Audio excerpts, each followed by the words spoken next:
warahmatullahi wabarakatuh. Mata kuliah Hukum Perdagangan Internasional dengan judul Metode Pembayaran Internasional. Kami dari kelompok 8 yang beranggotakan Yesi Usman dan Yose Octaviandes. Dan yang kami hormati dosen pengampu Hukum Perdagangan Internasional yaitu Bu Nur Hikmah, SSY, MSY. Selanjutnya yaitu kita akan membahas tentang metode pembayaran internasional. Yang pertama, A. Pengertian pembayaran internasional. B. Gambaran umum lalu lintas pembayaran internasional. C. Apa saja pembayaran internasional. Dan D. Bagaimana cara pembayaran internasional. A. Pengertian pembayaran internasional. Dalam transaksi perdagangan internasional, tentu saja tidak akan terlepas dari sistem pembayaran internasional. Sistem pembayaran internasional yang diperlukan karena negara-negara yang melakukan perdagangan internasional pasti memiliki mata uang berbeda. Secara umum, pengertian pembayaran internasional adalah kegiatan-kegiatan dalam hubungan internasional yang menimbulkan hak dan kewajiban. Sedangkan sistem pembayaran internasional adalah metode yang digunakan untuk menyelesaikan transaksi perdagangan internasional.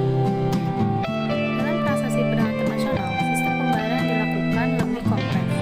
Selain dikarenakan perbedaan mata uang, pembayaran internasional juga dipengaruhi oleh jauhnya jarak antara para pihak yang transaksi. Oleh karena itu, dalam berbagai cara pembayaran internasional, manusia mengandalkan jasa-jasa perbankan.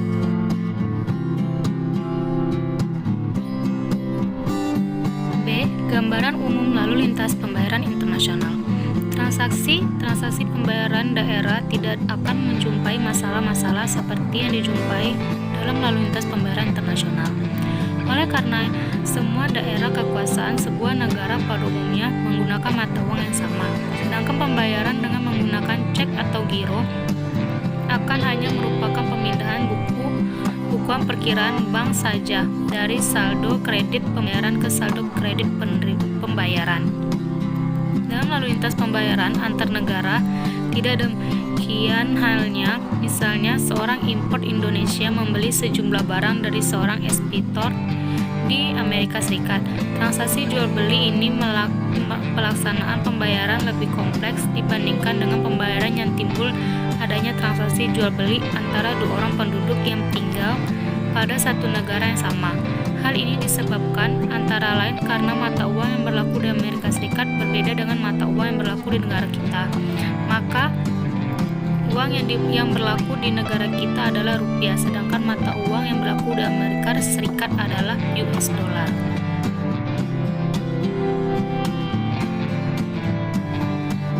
C. Alat pembayaran internasional. Yang pertama ada devisa. Devisa adalah sejumlah valuta asing yang digunakan dalam pembiayaan transaksi perdagangan internasional. Seorang pengusaha ekspor atau impor dalam melakukan transaksi ekonomi luar negeri lazimnya menggunakan valuta asing sebagai alat pembayaran. Valuta asing digunakan sebagai alat pembayaran yang dikenal dengan devisa. Tujuan penggunaan devisa negara secara lebih rinci yaitu yang pertama untuk membayar barang-barang modal, yang kedua untuk membiayai perjalanan dinas para pejabat pemerintah ke luar negeri, yang ketiga pembayaran cicilan ulang dan bunga pinjaman luar negeri, yang keempat untuk mendonasikan sumbangan kepada negara lain yang membutuhkan dana seperti negara di banda bencana dan sebagainya. Yang kedua, valuta asing atau foreign exchange. Valuta asing atau flash adalah mata uang asing dan alat pembayaran lain yang biasanya digunakan untuk pembiayaan atau melakukan transaksi ekonomi dengan keuangan internasional. Jumlah falas yang dimiliki pemerintahan dan swasta pada suatu negara disebut cadang devisa. Pada suatu negara, cadang devisa tersebut dikelompokkan menjadi dua, yaitu cadang devisa resmi dan cadang devisa nasional. Cadang devisa memiliki negara yang dikelola, diurus, dan ditatuskan oleh bank sentral, sedangkan devisa nasional yaitu mencakup seluruh devisa yang dimiliki badan perorangan lembaga, terutama lembaga keuangan nasional secara moneter merupakan bagian kekayaan nasional.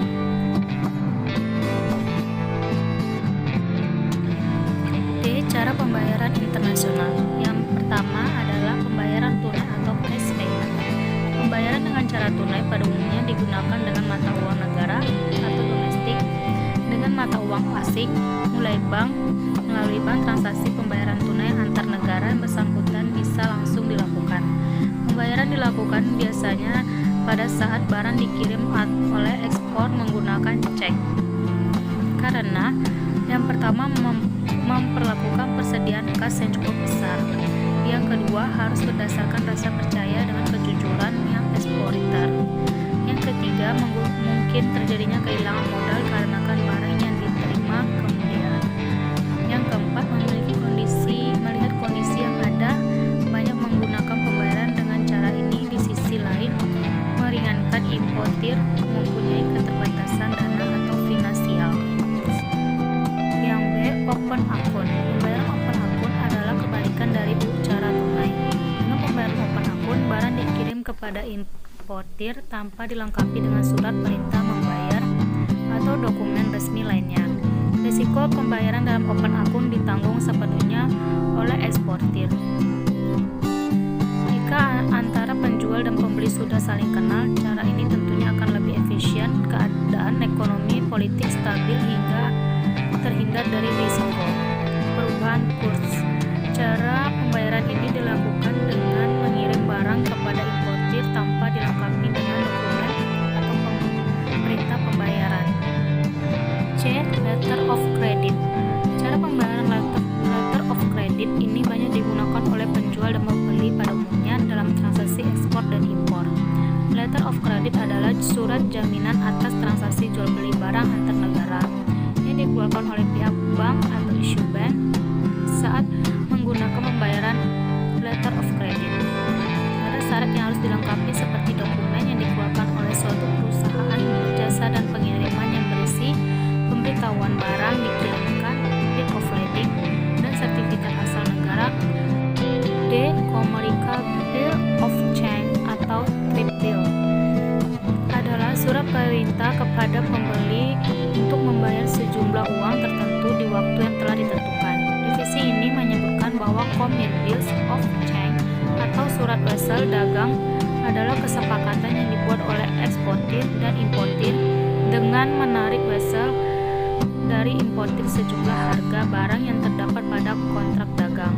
Penarikan surat wesel ini harus dilengkapi dengan beberapa dokumen seperti surat mual atau bill of lading, invoice, surat keterangan asal barang atau certificate of origin, dan surat keterangan pabean dan lainnya tertera dalam kontrak dagang.